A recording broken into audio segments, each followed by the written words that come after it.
사랑하는 영락교회 지체들에게 주 안에서 평화 인사를 전합니다. 오늘은 2014년 8월 28일 수요일입니다. 오늘의 묵상 본문은 이사야서 28장 14절로 29절까지의 말씀입니다. 오늘 본문 말씀 28장 14절부터의 말씀은 이렇게 시작합니다. 이러므로 예루살렘에서 이 백성을 다스리는 너희 오만한 자여 여호와의 말씀을 들을지어다. 예루살렘에서 백성을 다스리는 너희 오만한 자들은 종교인들이죠. 오만한 자라는 게 라손이란 말인데, 라손을 영어 말에는 스카펄, 스콘펄 이런 식으로 해석을 했어요. 비웃는 자죠. 비웃는 자나 오만한 자나 뜻은 통한다고 보겠습니다. 힘이 있고 자기가 세상을 컨트롤할 수 있다고 믿는 거죠. 오만한 자들입니다. 이 오만한 자들은 종교인이죠. 정교 일치 사회니까 종교를 가지고 세상을 쥐락펴락하는, 종교는 늘 통치의 수단이고 통치와 하나가 돼 있는, 세상과 하나 되는 이제 그런 것이 종교의 속성이죠. 15절에 너희가 말하기를 우리는 사망과 언약하였고 수월과 맹약하였은즉 넘치는 재앙이 밀려올지라도 우리에게 미치지 못하리니 우리는 거짓을 우리의 피난처로 삼았고 허위 아래로 우리를 숨겼음이라 하는도다. 어떤 종교인도 이렇게 얘기하지는 않겠죠. 사망과 소홀과 맹약했다라는 얘기는 세상 권세를 이야기하는 거죠. 세상 권세, 세상의 기초의 핵심은 사망 권세입니다.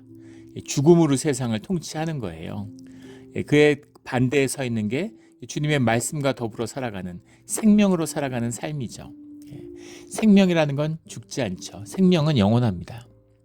그런데 그것을 부정하는 거죠. 세상의 권세라고 하는 건 죽음의 권세, 죽인다는 거잖아요. 너 말 안 들으면 죽여. 너 법 안 지키면 죽여. 이게 세상에서 가장 강력한 수단이죠. 너 그런 식으로 살면은 너 못 살아. 너 죽고 싶어. 이런 거잖아요. 너 젊어서 돈 안 받으면 은퇴해서 어떡할 거야. 이런 식으로 모든 것이 그 죽음에 대한 위협, 사망 권세로 이루어져 있습니다. 죽인다는 거예요. 그런데 생명의 자녀들은 그 죽음을 뛰어넘은 것이죠. 주님의 부활 가운데 주님 안에서 영생을 바라보기 때문에 죽음을 두려워하지 않는 겁니다. 죽음이 끝이 아니라는 것을 알죠. 오만하지 않고 방종하지 않고 낭비하지 않고 두려워하지 않고 내일 세상이 멸망해도 오늘 사과나무를 심는 것, 이것이 신앙의 길인 것이죠. 왜냐하면 죽음이 끝이 아니라 새로운 시작임을 알기 때문입니다. 사망 권세로 세상을 두렵게 막 움직이잖아요. 가난한 사람들한테는 돈 모아야 된다고 위협을 해서, 안 그러면 죽는다고 겁을 줘가지고 돈을 쓰지도 못하게 만들고, 돈이 있는 사람들한테는 이왕 죽을 건데 그 돈 쓰고 가야 된다고, 소비하지 않으면 네 인생 가치 없는 것이라고 얘기해가지고 또 그 돈을 다 낭비하게 만들죠. 그런 겁니다. 사망 권세죠. 거짓을 우리의 피난처로 삼았고, 거짓을 피난처로 삼았다는 건 세상 가운데 안식의 처를 잡았다, 이런 얘기죠. 세상의 것, 우리가 속이려고 하고 무엇을 감추려고 하는 것이 아니라, 거짓과 허위라는 것은 현상 세계를 사는 사람들에게는 그게 진실인 거예요.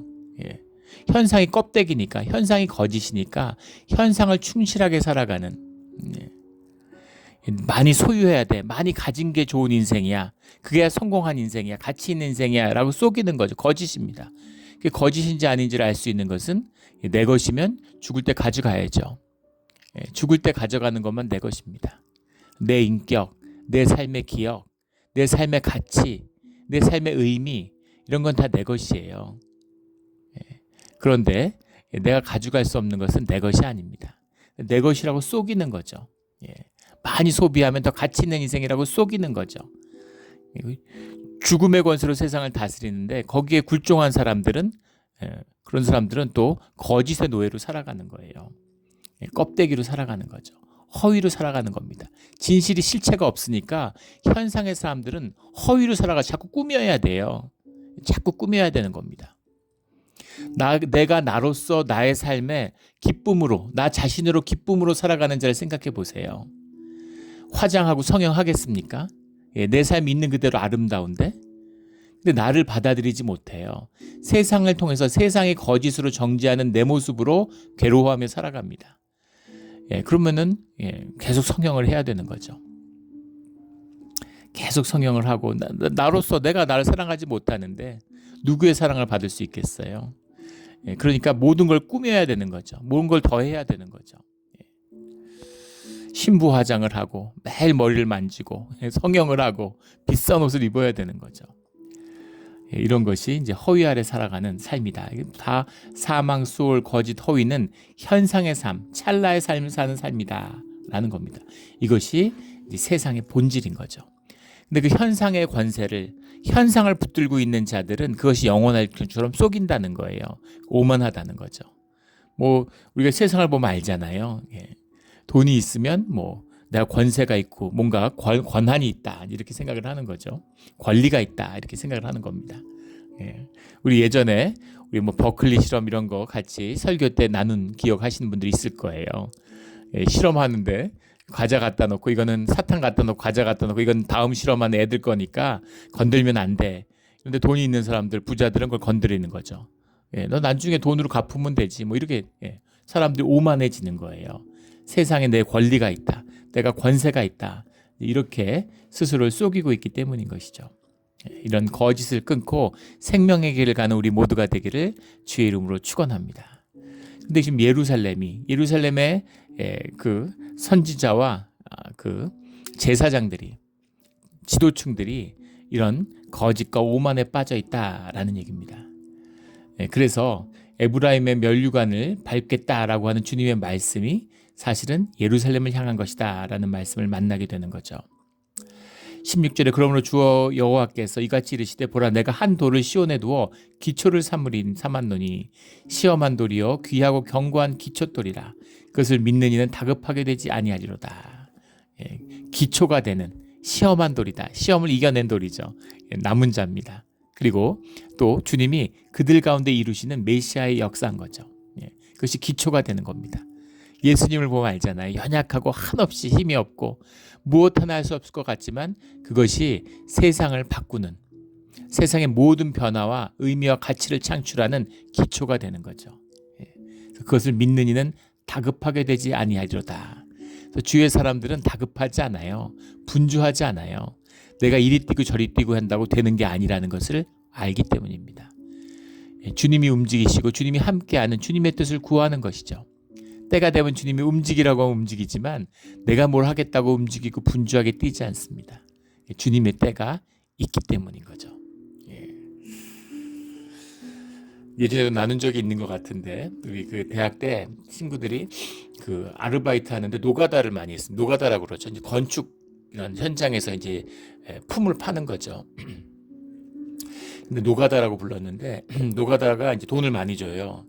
예, 그 뭐 한 40년 전, 30년 전 이때도 상당한 품삯을 줬던 걸로 기억을 합니다.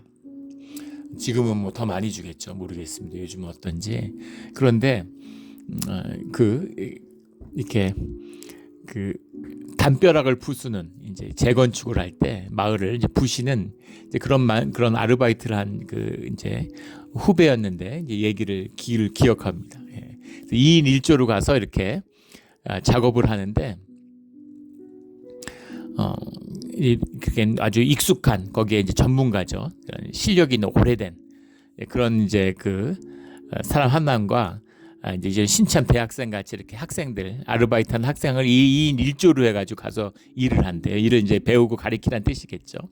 근데 가서 자기 열심히 막 한 30-40분 동안 그렇게 그냥 담벼락을 막 때리는데 담벼락이 무너지겠습니까? 모서리만 좀 둥글스름해질 정도로 그게 안 나간다는 거예요. 몇십 메타의 담벼락이 있는데 30cm도 채 못 묻어뜨렸는데 앉아가지고 대부분 이제 노인들이 많은데 그런 분들이 이렇게 앉아가지고 담배만 뻐끔뻐끔 피고 앉아 있다는 거예요. 속으로 이제 정죄함이 일어나는 거죠. 같이 왔는데 나만 일하고 저 사람 담배만 피고 있고, 예, 아유 저러면 안 돼. 왜 그래도 돈 받고 일하는 건데 성실하게 해야지. 어떻게 저럴 수가 있어? 이런 마음으로 말 안 하고 또 거기다 뭐라 그럴 수도 없잖아요. 조장인데. 그러니까 사수 부사수 그런 사수인 거죠. 그러니까 이제 말 안 하고 열심히 그건 깨고 있는데 앉아 담배를 한참 피더니 담배를 끄고 와서 그 긴 장벽의 중간을 빵 때리니까 이 벽 30m 되는 벽이 한 번에 와르르 넘어지더라는 거예요. 그래서 고개를 숙이고 이제 무릎을 꿇을 수밖에 없는 거죠. 그 지혜와 그 능력에 감탄을 하게 되는 거죠. 예. 그러니까 거기서 오랫동안 잔뼈가 굵어진 노하우가 있는 거죠. 예. 뭐 분주하게 막 여기 때리고 저기 때리고 막 땀 흘리고 막 힘들어서 헥헥댈 필요가 없는 거죠. 예. 정확한 맥을 짚는 거죠. 그래서 분주하지 않은 거예요. 본질의 세계를 보는 자들은 현상의 세계에서 분주하지 않습니다. 예. 현상의 세계는 끊임없이 변화하잖아요. 예. 주식하는 분들, 뭐 주변에 주식하는 분들 한번 보십시오. 저희 형이 평생 증권회사를 다녔는데 오전에 증권 거래를 하면은 오전에 정산을 하고 점심을 먹으러 간답니다. 그걸 안 하고 가면 점심을 제대로 못 먹을 뿐 아니라 점심을 먹게 체할 수도 있대요. 계속 수시로 계속 변하니까. 그래서 오전에 무조건 정산을 해놓고 가서 점심을 먹어야 된다고 이제 그런 이야기를 들은 기억이 나요. 끊임없이 변하는 현상을 쫓아야 되니까. 무슨 그 미국의 FRB에서 무슨 회의한다 그러면 정기 무슨 회의하잖아요.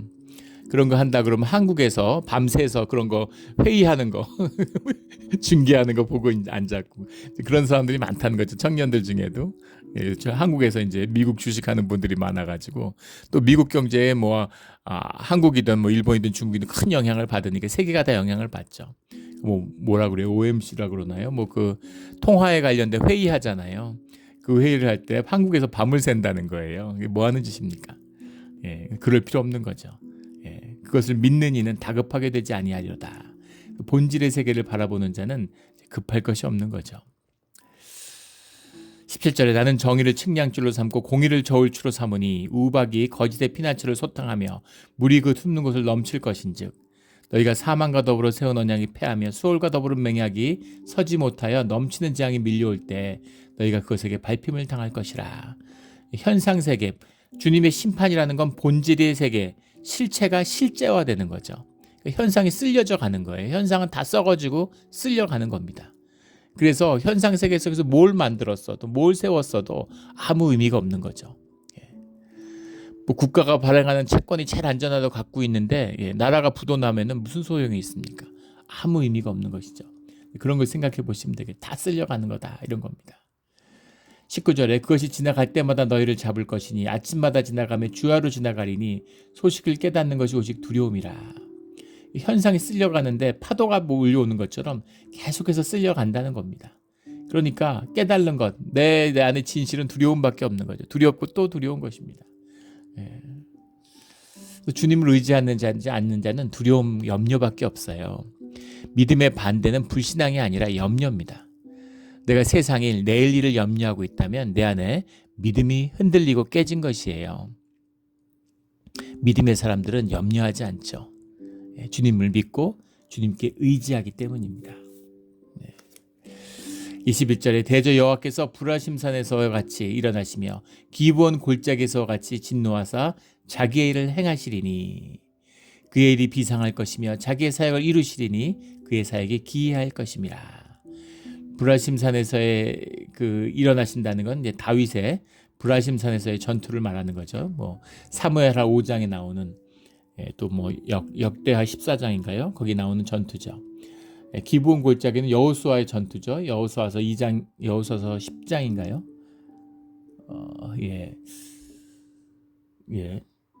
정확히는 기억이 안 나는데, 그러니까 여호수아서에 나오는 그 기브온 골짜기의 전투죠. 주님이 하시는 일이 있다 이런 겁니다. 그의 사역이 기이할 것임이라. 주님이 정확히 뭘 하시는 거지? 우리가 세상을 봐도 그렇잖아요. 너무 세상이 복잡한데 주님은 이런 걸 통해서 정확히 뭘 하시는 걸까? 알고 헤아리기가 어렵죠. 알기가 어렵습니다. 그 메커니즘을 어떻게 알겠어요? 주님의 그 깊이 흐르는 그 물결과 같이 주님이 이루어 가시는 그 섭리가 있다는 겁니다. 역사가 지난 뒤에야 이런 부분이 있구나, 이런 측면이 있었구나 라는 걸 알게 되는 거죠. 심지어 천사 출신인 주님을 가까이서 섬겼던 마귀들도 모르잖아요. 마귀들이 십자가의 의미를 알았다면 예루살렘에 십자가는커녕 이쑤시개 하나도 남겨두지 않았을 거라고 이야기하죠. 자기들이 이겼다고, 승리했다고 보는 거죠. 현상의 세계가 이겼다고 보는 거예요.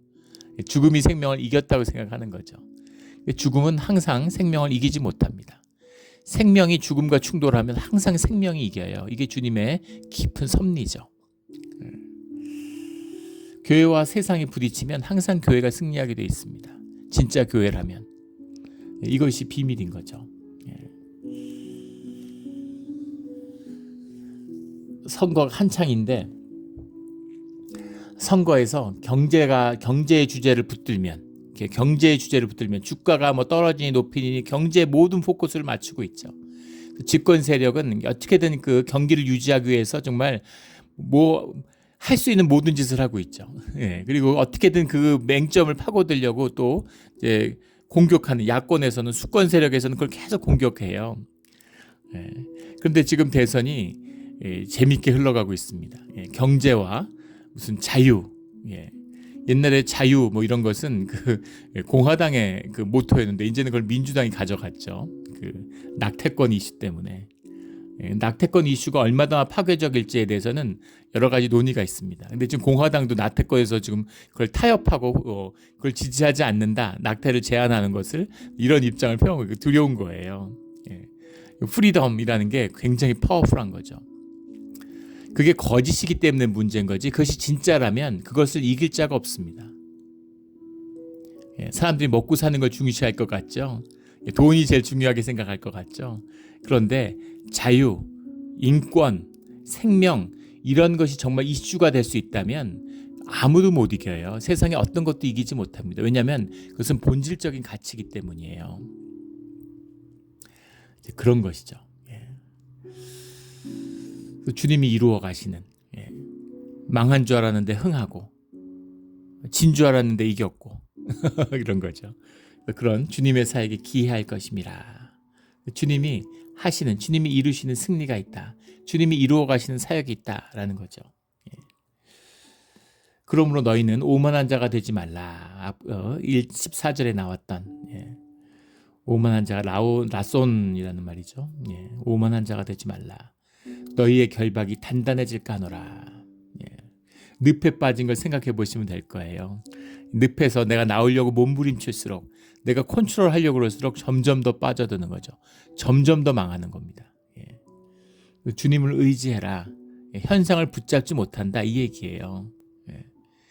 지금 폭풍우가 치고 배 구멍이 났는데 배를 가라앉지 않겠다고 막 물을 퍼내고 있는 거예요.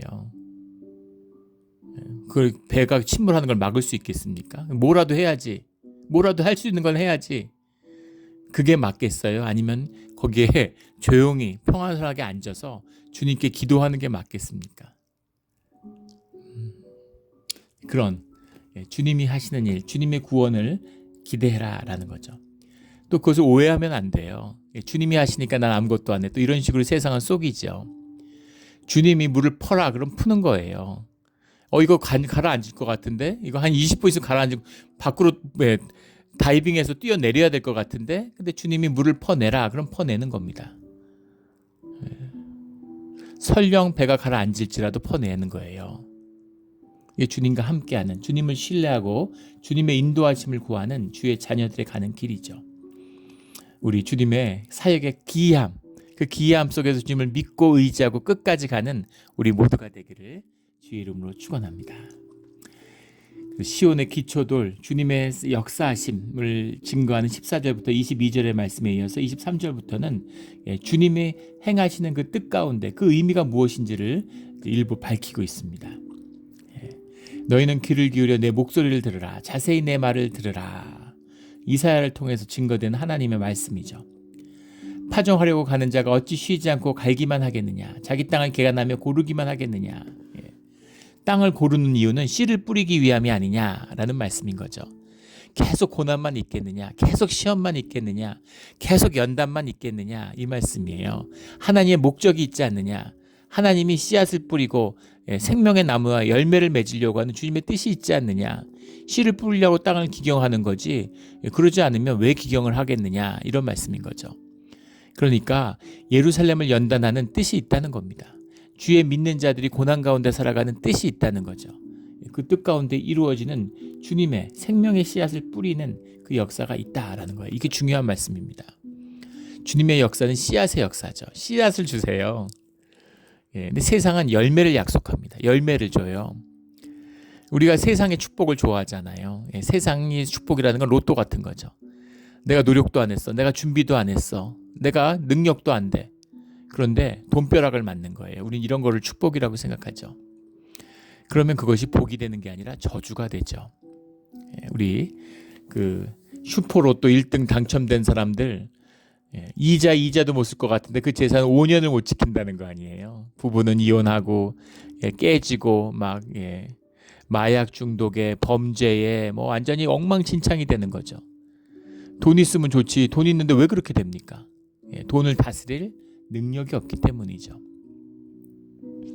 주변에는 사기꾼들과 뭐 범죄자들이 들끓게 되겠죠.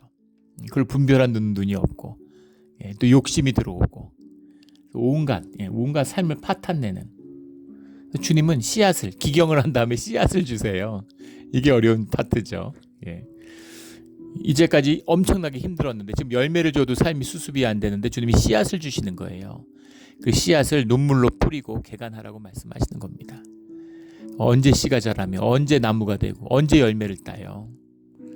그런데 그 역사를 시작하시는 거예요.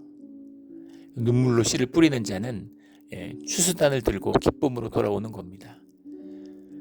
그 열매를 마음껏 30배, 60배, 100배의 열매를 마음껏 나누고 누릴 수 있는 그 능력이 우리와 함께하고 있는 것이죠. 또 나무를 심었기 때문에 자자손손이 누리는 겁니다. 절대 열매에 묶이지 않아요. 열매를 주면 열매에 묶입니다. 삶이 꼼짝 못해요. 종의 삶을 사는 거죠. 근데 세상에서 주인 노릇하라고 살 주님이 씨앗을 주시는 거죠. 내 땀을 흘리고 내가 키웠어. 내 거야. 이런 자부심과 긍지를 심어주시는 거죠. 주님이 우리의 삶을 자라게 하시는 겁니다. 이 씨앗의 역사가 우리 가운데 열매 맺기를 주의 이름으로 축원합니다. 25절에 지면을 평평히 하였으면 소회향을 뿌리며 대회향을 뿌리며 소맥을 줄줄이 심으며 대맥을 정한 곳에 심으며 귀리를 그 귀 가에 심지 아니하겠느냐.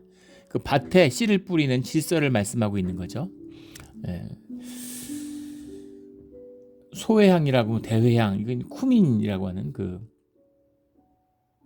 마근이라고도 하고 잘 모르겠습니다. 미나리과라고 그래요. 미나리도 뭔지 모르는데.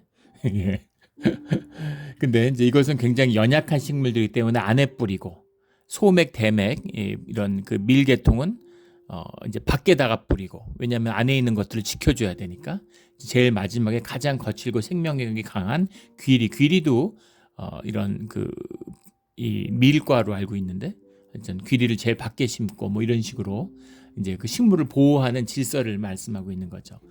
그러니까 아주 연약한 소회향도 있고 아주 강력한 소회향이라는 건 뭐 미나리과인데 그 씨앗을 이렇게 해가지고 무슨 그 뭐예요 후추처럼 뭐 그런 걸로 쓰고 이제 향신료 이런 걸로 쓴다고 사전에 나와 있지만 뭐 잘 모르겠습니다. 궁금하신 분은 우리 교회 전도사님한테 여쭤보면 되죠. 우리 전도사님이 뭐 이런 거 전문가시니까 정확히 이게 뭘 의미하는지 이런 걸 정확히 아실 수 있을 겁니다. 어쨌든 식물을 보호하는 이런 질서 이런 것을 말씀하시는 거죠. 그러니까 소회향처럼 연약한 식물도 있고 귀리처럼 강인한 식물도 있다. 이는 그의 하나님이 그에게 적당한 방법을 보이사 가르치셨으며 땅을 기경하는 고난 가운데 있지만 주님이 그 적당한 방법을 아신다라는 거예요. 27절째 그 말씀이 소회향은 도리깨로 털지 아니하며 대회향은 수레바퀴를 굴리지 아니하고 소회향은 작대기로 털고 대회향은 막대기로 털며 28절에 가면 수레바퀴를 굴리고 그것을 말굽으로 밟게 할지라도 부수지는 아니하나니 중요한 말씀이죠. 막대기로 작대기로 쳐야 되는 것도 있고 수레바퀴로 굴려야 되는 것 도리깨로 쳐야 되는 것도 있고 그런 여러 가지 말굽으로 밟아야 되는 것도 있고 귀리 같은 건 말굽으로 밟지만 소양은 작대기로 착착착 쳐야지 그것을 수레바퀴로 밟고 이러면 이제 그게 다 씨가 깨져버리니까 그래서 연단과 고난이 있지만 주님이 부실라고 그러는 게 아니다. 수확을 위한 것이지 이제 그런 말씀인 거죠. 주님의 뜻이 있다. 29절에 결론이죠. 만군의 여호와께로부터 난 것이라 그의 경영은 기묘하며 지혜는 광대하니라. 주님의 지혜를 어떻게 헤아릴 수가 있겠어요? 그 경영의 기묘함을 어떻게 알 수가 있겠습니까? 예. 주님의 뜻이 있는 거죠. 예, 우리에게 최적화된 예, 우리를 인도하시는 주님의 방식이 있는 겁니다. 주님의 뜻을 이루어가는 기이한 방식이 있는 거예요. 너무 기이해서 때로는 너무 힘들고 때로는 서운하고 때로는 원망하는 마음이 들지만 주님을 믿고 한번 의지해 보라고, 주님이 한번 믿어봐, 이렇게 말씀하시는 거죠. 기이해 보이지만 어떻게 너가 내 지혜를 헤아릴 수 있겠냐, 그 뜻을 어떻게 다 내가 너한테 알려줄 수 있겠냐, 믿고 따라와, 이제 그런 거죠. 우리 주님을 믿고 한번 믿고 주님의 그 기이한 구원의 방식을 끝까지 따라가서 우리 생명의 구원을 이루어내는, 주님의 구원을 누리는, 생명의 결실을 만나는 그런 우리의 신앙의 삶, 믿음의 삶이 되기를 예수 그리스도 이름으로 축원합니다. 아멘.